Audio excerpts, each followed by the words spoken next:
Hey everybody, my name is Todd Nesloni.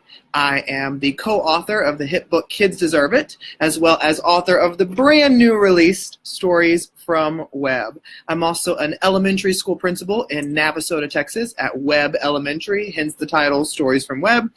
And also speak and do some other things as well. But I am so thrilled to have you guys with me today. I am starting a brand new series here on Facebook Live called Tell Your Story. And so here's the whole premise behind the series. So I just came out with this book, like I said, in January. This is a book that I wrote completely with my staff. And so I'm so thrilled. This is the first book of its kind on the market. But I wrote the entire book, and every single chapter features a story or an insert from different staff members that I work with. And so throughout the book, you'll see their photos as well as a little story from them that ties in with kind of what that chapter was about. This book is really personal to me and really special because I was able to get instructional aides, the nurse, the secretary, counselors, teachers, all kinds of people to write for this book. And I love that it is real people in the trenches doing the work every day. This book has stories that will make you laugh, stories that will make you cry. It definitely has some great instructional ideas and practices, but the feedback we've gotten so far is this is a great book for anybody that works with kids, period. Whether you're a parent, an adult that just has a side job with kids, or you are a teacher, I hope you find a lot of inspiration. But the whole premise of this series stems from Stories from Webb, because our hope in writing this book was that you leave with the idea that your story matters and that you go out there into the world and share that story with other people. And so what I wanted to do is start a brand new series here on Facebook Live called Tell Your Story, where I will be sharing the stories of other educators and having different people in education come and join me on this as well to share their stories. So today, I wanted to start with a very important person to me. And we're going to see if I can get through this Facebook Live. What I love doing of a book is the dedication. That's one of my favorite parts to do. And in Stories from Webb, I'll read you the beginning part of the dedication. It says, "This book is dedicated to every educator and school out there who is making a difference in children's lives. You are not alone. You are not forgotten. Your story needs to be shared as well. Together, we make a difference."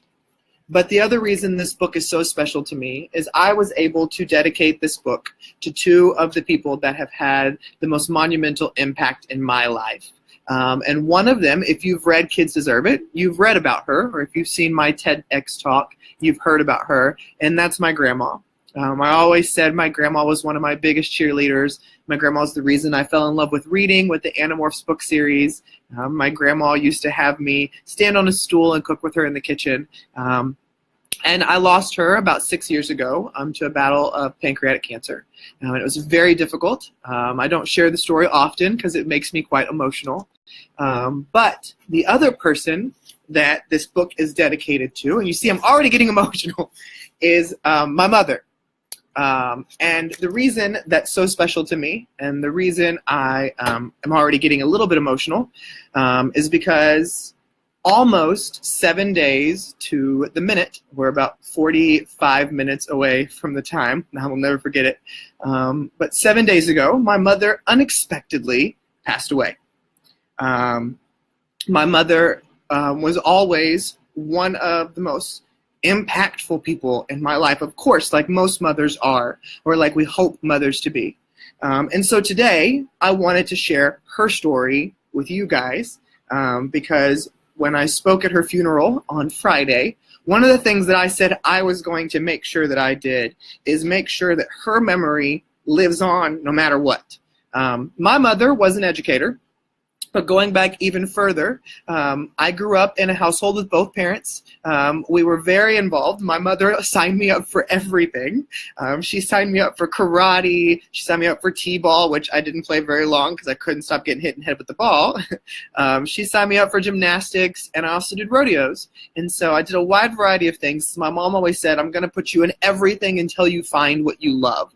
When I was ending 6th grade, my parents divorced, and my mother moved back to Brenham, where I live now, with me and my brother. My brother's about 4 years younger than I am. And so we moved back to Brenham. My mother, of course, then was a single mother. She did not have a college degree. She was a stay-at-home mom or a substitute teacher every now and then our whole time growing up, because she wanted to spend time with us. And so when my mother got divorced, she decided, you know what, I want to go back to school and I want to be a teacher. And so my mom cleaned houses as her job, and she cleaned all day. And then in the evenings and on some days when she wasn't cleaning, she attended Blinn Junior College in Brenham and then graduated from Texas A&M 3 years before I did, which is kind of weird because we were almost at college at the same time. And so my mom graduated and became a teacher, and she went and got her first and only teaching job in Summerville, Texas, at Summerville Elementary. And that is where she has spent the last, I think 13 or 14 years. She has been a 4th grade teacher. I think she was taught 3rd grade for a little bit mixed in there. But she was a writing teacher, and a writing teacher at heart. She loved writing and loved reading. If you've been following my Instagram, you saw a couple of pictures that I took from her classroom when I went last week. My mom was the most supportive mom that she could have been at all possible. You know, I always say, you know, my mom was at every single thing I asked her to be at. She was always there cheering me on. Even when people told me that I was crazy for wanting to be a teacher because we would never get paid anything and I would be living off of scraps. I remember my mom always telling me that I could do whatever I wanted to do. There was never any event that my mom was not present for. And I'm thankful that I have photos of her at all of those events. And then just recently, she had been suffering from shortness of breath, and some high blood pressure and things like that. Didn't think too much of it. And she was a hard-headed mother. She hated the doctor, never wanted to go, and she just couldn't do anything around the house Thursday about 2 weeks ago. My aunt went and checked on her, decided, you know what, we need to probably go to the ER. Went to the ER. She had really high blood pressure, really high heart rate, and they couldn't get it down, so they were trying all these different things, and ended up transferring her over to College Station where they put her in the hospital. And from there, things unexpectedly took a turn. She was sent home from work on Wednesday of that week because they said, you need to go see a doctor. We're not going to let you come back, because my mom was not leaving work. And it's funny because I could see myself in her, because everybody was shocked when I came back to work on Monday. And I said, I have to be here.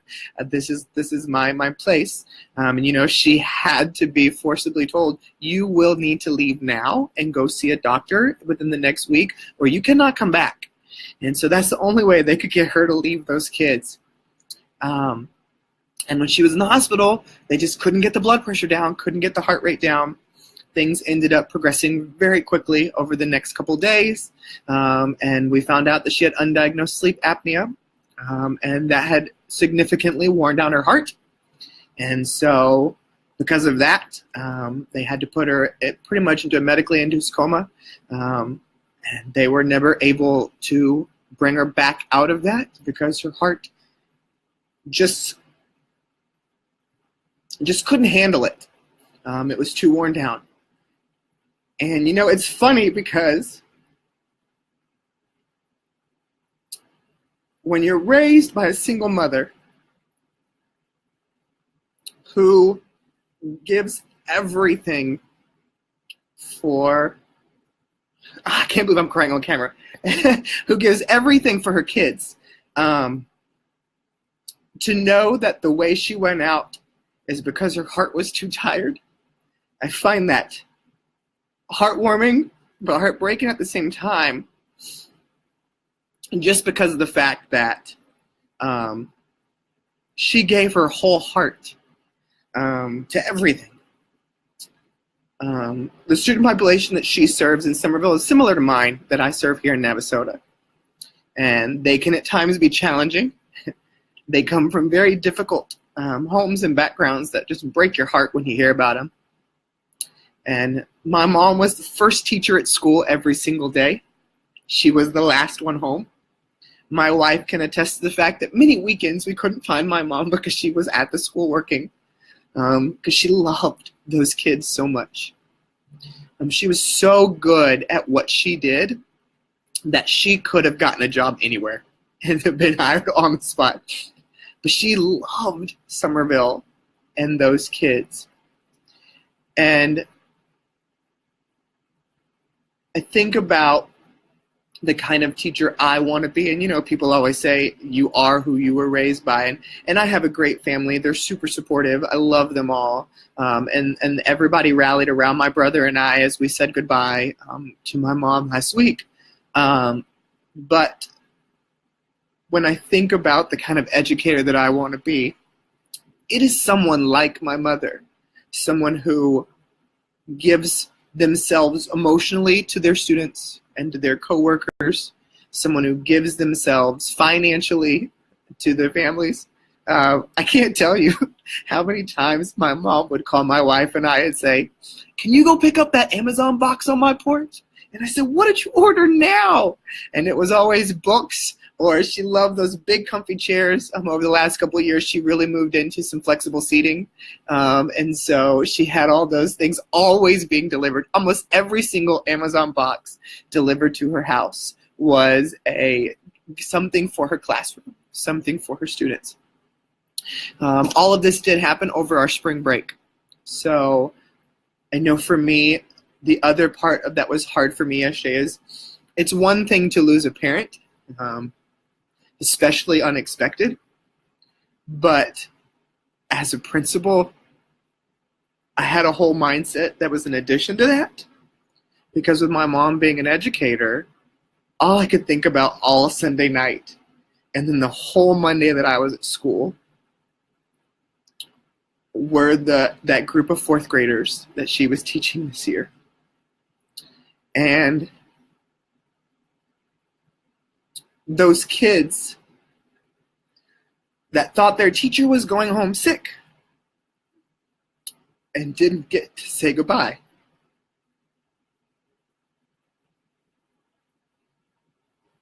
You know, I think about, I got a goodbye. My brother and I and our wives got to be by her side the moment that she passed. But those kids who will not fully understand what happened came back from a break. And not only were they told their teacher wasn't there, but they were told she wasn't coming back. Ever. And as a principal, even more so than a son, I think that was probably the hardest part, was knowing that they wouldn't get to say goodbye. And, you know, I went up to her class on Sunday, and like I said, I posted some Instagram photos. I just wanted to sit in there and cry. I just wanted to sit in her chair and just sit there and take her in. And I went and saw her bookshelves that she had thousands of books on, and she had spent hours organizing them by genre just because she read Donna Lynn Books' The Book Whisperer, and she learned from Jennifer Lagarde online about the importance of independent reading and providing kids choice. I saw her Astros shrine that she had set up in the room because she was the world's biggest Astros fan, and we all wore Astros gear to her funeral. And I saw her walls covered in photos of her kids, her students. And then I also found this book. Not only that I had dedicated to her, but I had signed the front of it for her as well. And it was sitting on her desk, right there where her computer was. And, you know, as kids and as adults, one thing that we seek that is naturally built into us is to matter. We want to feel important. We want to feel like we're making a difference. And when you can be provided with those reminders, I knew my mom was proud of me. She never shied away from telling me. But walking through her room, seeing photos of my brother and me, seeing my book on her desk, my sticker on her wall, she had saved my release date from the book. And I couldn't help but cry too, because we had a book release party for this book. And I didn't invite anybody except for the people who wrote for it. And I also invited my mom too, because I thought, I really want you to be a part of this special thing. This is my first book with just my name on it. And I remember her coming to that party, and she was just so beaming.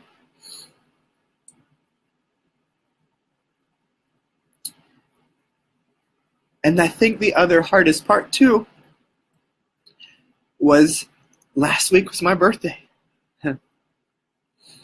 It's funny because my birthday was on Sunday the 11th, and my mom and my wife had put together a little dinner for me a couple days before at Casa Olay, a really fake Tex-Mex place. And I remember sitting next to my mom, and I talked about this at the funeral, that I was so mad at her because she had asked them to sing to me, and she knows I hate that. But it was just sitting back, and I thought, God, that's another way that she was showing how much she loved me, even when I hated the attention. And I remember 2 days later, sitting with her in that emergency room when she was fully coherent, and her saying, and I said, Mom, I'm going to go home and get your dog. We're going to take care of it. She's like, no, I'm leaving here in like 30 minutes. They're just going to give me some medicine. This isn't anything. And I was like, Mom, stop talking. I'm so mad at you because you wouldn't go to the doctor. You wouldn't listen to us. And my wife and I were flying to Jamaica that next day because she seemed like she was totally fine. They were giving her some meds, and we landed in Miami that next day. And my aunt called me and said, Todd, I don't know what's going to happen. Things are looking worse. And my wife and I got off that plane, walked right up to an American Airlines counter and said, I need a flight home. And 20 minutes later, we were on a flight home. I never expected that I would be spending my 33rd birthday sitting next to my mom in a hospital and then saying goodbye 2 days later. But when I thought about, I speak often, and I have a platform to speak, and the whole point of writing Stories from Web was that somebody had once said, when you're given a platform, make sure that you amplify the voices of others louder than you amplify your own. And when I thought about putting together this book, I knew I worked with incredible people, like you all do, who are in education, people who love kids, but they don't ever get the celebration or the recognition necessary. And I think about my mom, who is one of the greatest teachers I've ever met, and never won some big award. Never was recognized nationally.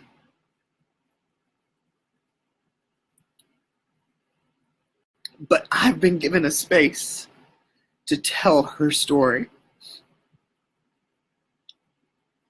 And I want to make sure, because one thing that we've really struggled with as a family is because my mother was a single parent, she never got remarried. She lived alone at home, and I lived 2 miles from her. And my wife and I took her out to lunch every Sunday. We took her to the movies. We would go shopping together. But not enough. And I think about how many nights she must have sat at home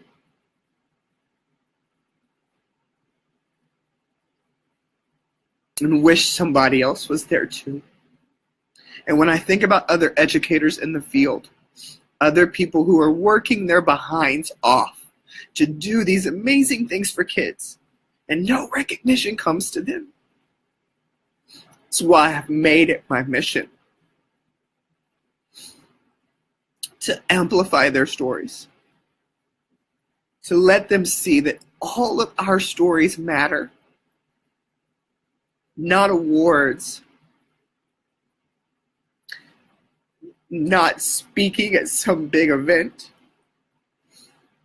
not how many followers you have on social media. Every story matters.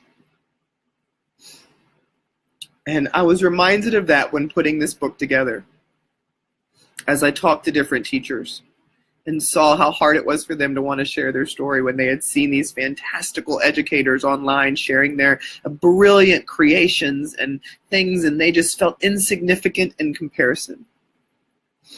And they hadn't won these awards, or they just got started on social media, or they had 2 followers on Instagram. And when the book came together, we read it. I remember crying as I read this book for the first time, just thinking of the power that lies in letting your story be heard. And to have some of my team come to me now and said, I got a random email from this teacher in Florida or this principal in New York who said they read my story and thank you for sharing it. And I can't believe that. And I think about another story they told me. One of the teachers, it's funny, we have a chapter called It's Okay to Grieve. And one of the teachers came to me and she said, Todd, somebody at the school read that chapter and came and talked to me. And I said, what do you mean? She said, well, I wrote about suffering several miscarriages and not being able to have a child for a while and how hard it was and how difficult. She said, they just came up to me and they just hugged me. And they just said, thank you for making me feel like I'm not alone. And when we share our stories, when we tell our stories, the good, the bad, the ugly, the struggles, the heartache, the triumphs, the successes, we let people see the real parts of us. And I debated a long time about doing this series after my mom passed, and whether I really wanted to do this, whether I wanted to cry on camera like I am now. And I remembered that I talk about the importance of stories. So how dare I not share mine? And I've been really open on Facebook and on Instagram about the struggles of losing my mom. People have said, I can't believe you're at work. I can't believe how you're handling it. And I tell them, I keep telling myself it didn't happen. And the only time that I lose that strength is when I go and pick up my phone and text her some stupid thing that I learned and realize she's not going to text back. Or when I think about her kids at her school. But one thing, though, about those kids, my mom's 2 best friends were counselors at schools. They used to work together. And they took the whole week of school this week to be there at that school to counsel those kids through this pain.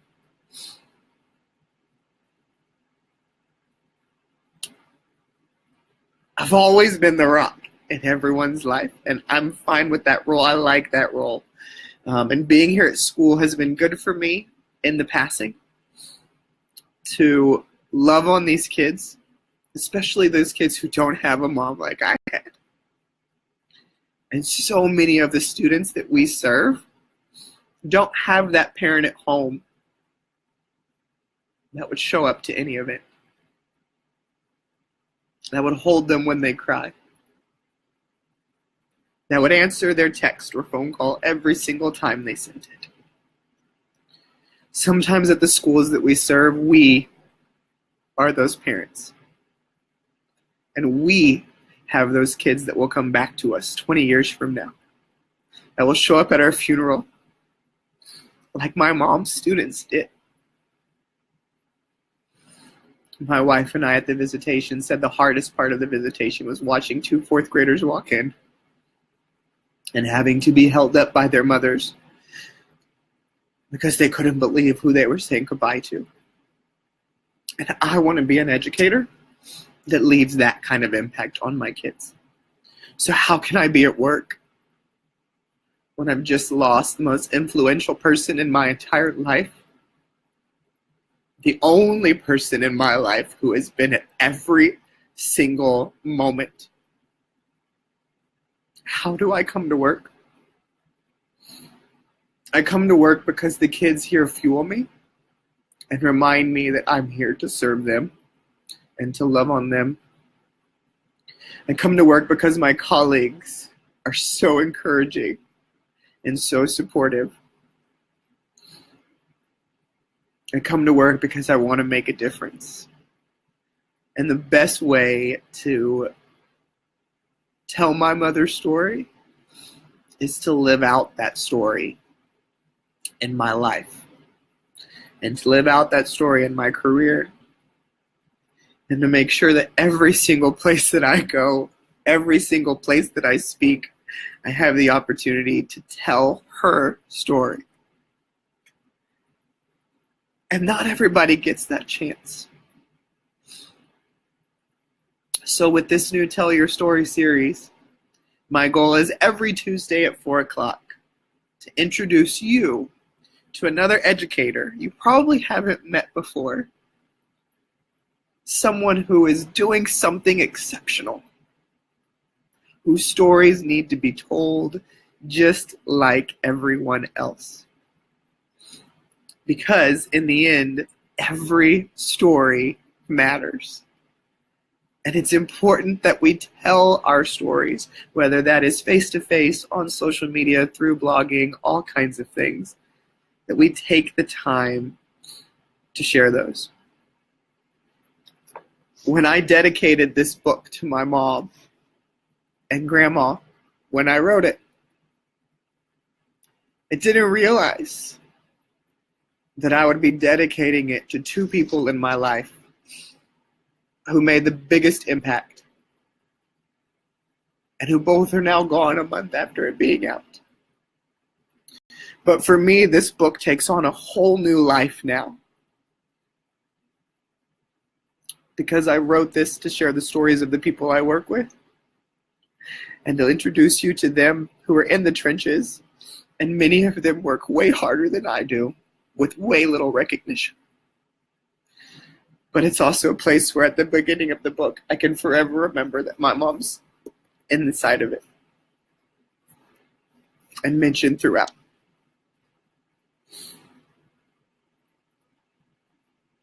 Make sure that this week